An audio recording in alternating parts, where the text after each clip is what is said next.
Hey, we are back today again. Good morning or And afternoon. Ingrid is leaving today.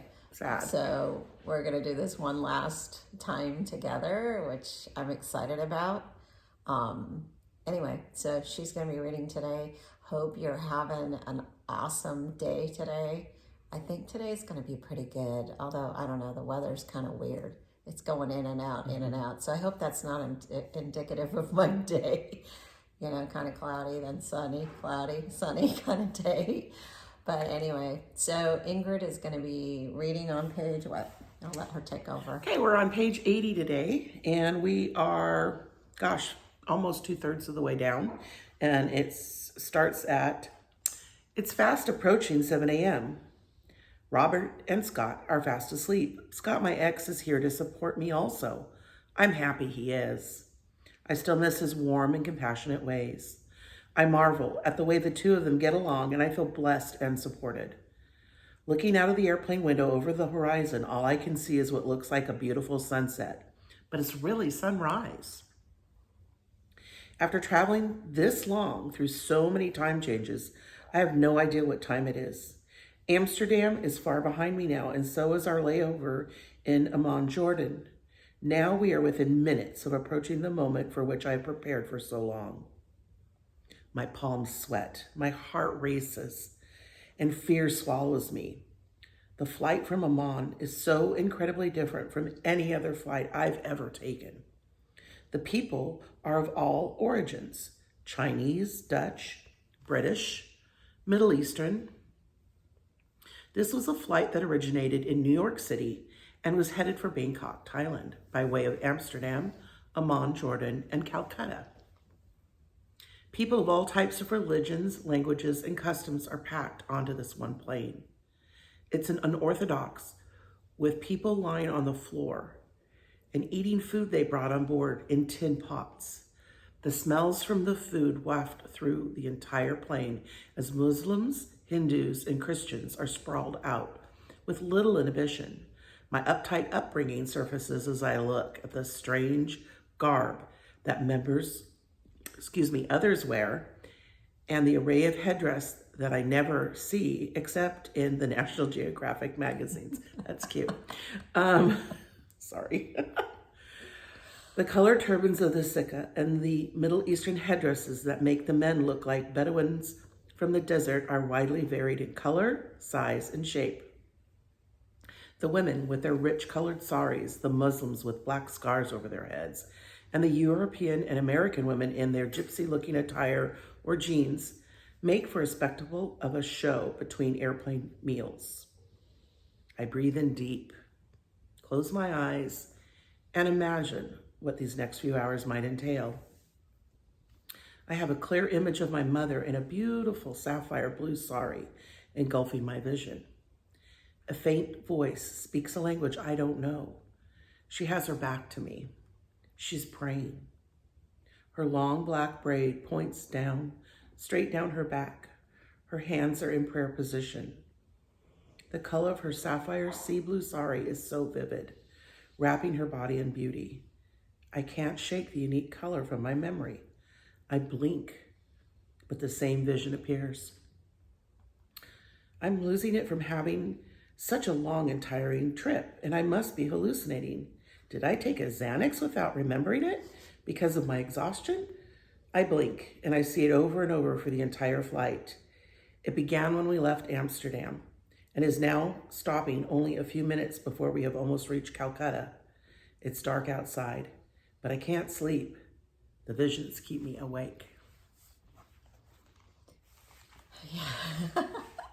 That was a really wild experience for me because, here I was just traveling to go and meet my mother for the first time. And I really didn't understand at the time what I was going into. And I had never had these weird visions like this. It was really odd. And it only started when I was kind of halfway over there. and I just couldn't understand it. I kept seeing this woman that looked like my mother with this beautiful blue sari, and I didn't know why. But later on in the book, it explains that she actually shows up in that blue sari. Wow. Which was so weird. I mean, I couldn't shake it. I mean, I tried to sleep. I tried to close my eyes. There was no shaking. You couldn't escape it. Vision. It was really, really strange. And, you know, what heightened it was being on this plane. And I've never been on a plane like this since.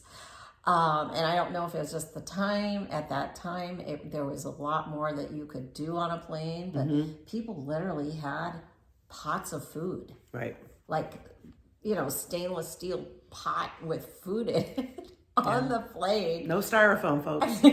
No. And some of them were like lying around on the floor with blankets and sleeping and stuff. I'd never seen anything like it. No. So it was just all this wild experience along with this strange vision, along with traveling, you know, and being exhausted and mentally exhausted and trying to keep my energy up for what was ahead of me, because I knew as soon as I got off that plane, I was meeting my mother.